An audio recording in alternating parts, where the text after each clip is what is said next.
people, they suddenly, then they begin to realize, okay, this is not a level playing field. Do Yeah. you see the same thing when you're Yes. looking at the anti-vax group? You see that they all actually recommended it, which Yes. is kind of Well, bizarre. personally, I'm still, I suppose, caught up in the matrix enough to resent the anti-vax term. I'm pro-safety.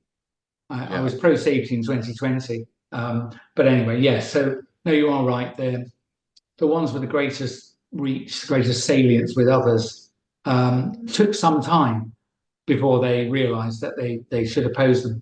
Um, but I'm still not happy with them because I think to a person, they still go along with the idea that there was a nasty, scary virus moving from person to person.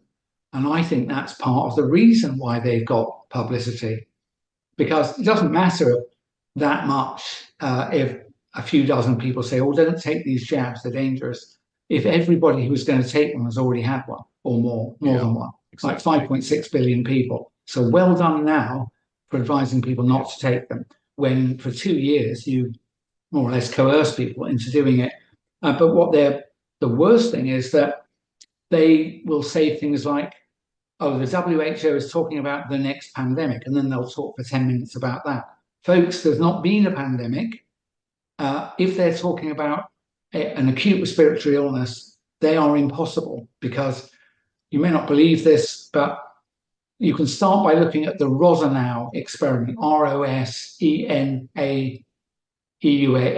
I think it is, Rosenau, who's a guy that investigated transmission of the Spanish flu, 1918 to 19, something like that. And you know what? They never managed to demonstrate symptomatic transmission from person to person. I didn't know this in 2020. I believe the same thing that most people did, which is that acute respiratory illnesses are caused by submicroscopic particles called viruses. I don't believe that's true.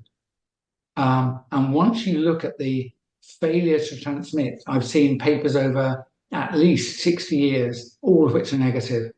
The latest was in the 1980s, large studies where people set off gaily thinking, well, we'll be able to demonstrate this, by bringing people with influenza or common colds into contact with people who with no history of those things recently and who were perfectly well, and getting them to spend an hour or so with each of half a dozen people with this. And you'd expect some of those people surely would pick it up, and they didn't.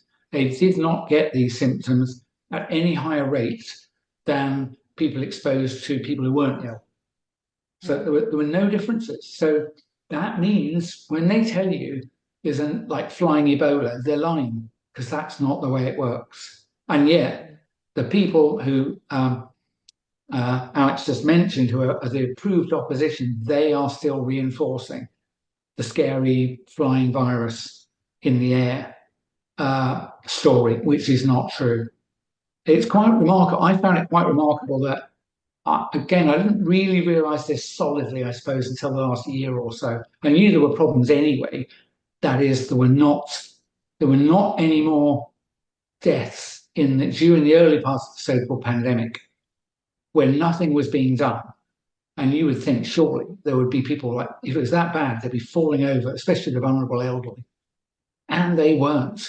There were no increases in all-cause mortality anywhere until after the fraudulent pandemic was called. So why is that? And that's because there wasn't one. And then later I concluded there couldn't have been one, because they don't work like that. And again, I was saying to Alex before we came on air that I don't like to rely on any one line of argument, any one piece of evidence. A good scientist always looks for multiple lines of evidence, because if they are in contradiction, you've not understood something, or at least one of the pieces of evidence isn't reliable.